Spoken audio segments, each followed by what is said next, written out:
Izahay dia mivondrona ao anatin'ny groupe Eclosia.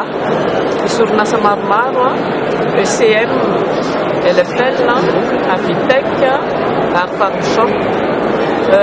Orinasa maromaro izay efa ho 20 taona misy teto Madagasikara ary efa ho 15 taona no nitsangana teo amin'ny Océan Indien.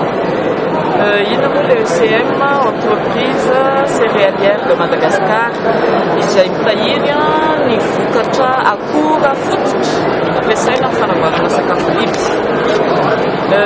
Ny LFL mamokatra sakafo biby, provandy ho an'ny akoho fakana nofony, akoho manana lava, ny kisoa, ny omby ary ny gana. Manana toeram-pamokarana anankitelo ny LFL eto Madagasikara, any Toamasina, any Antsiranana, any Antananarivo. Manana ny certificat ISO 9001 2008 koa ny LFL, izany hoe ny vokatra vokarin'ny LFL dia manaraka ny fenitra iraisam-pirenena ary manana kalitao tsara. Ny LFL Agri dia manangona katsaka ary mampifana koa le mpamboly majinika. Ny Avitec indray mamokatra akoho kely, raiandro, na akoho fakana nofony na akoho manatody lavo. Ny Farmshop dia manjana ny vokatry ny LFL sy ny LFL sy ny Avitec. Manana mpanjara eo amin'ny 70 mahery izahay manerana ny Madagasikara. Miara-miasa aminay le atsika hoe vendeur dia manana koa izahay mpanjara manodena le atsika hoe franchisé misy efa amin'ny totaly 10 manerana ny Madagasikara. Ny LFL inona mampiavaka ny Farmshop mampiavaka anay dia manome fampifanana maimaimpoana ho an'ny pioky ary koa manara-maso akaiky ireo pioky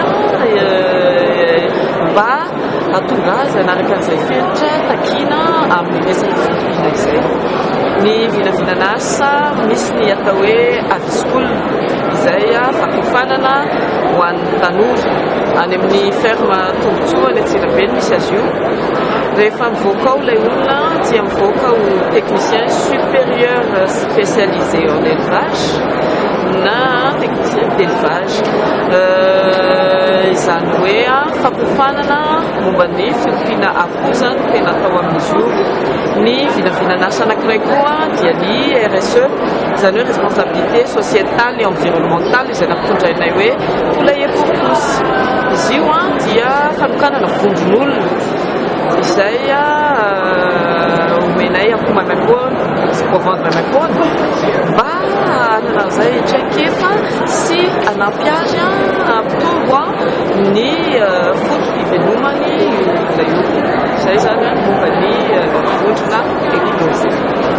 Araka ny voalaza teo izay moa dia miezaka mampiroborobo an'io resaka filipina io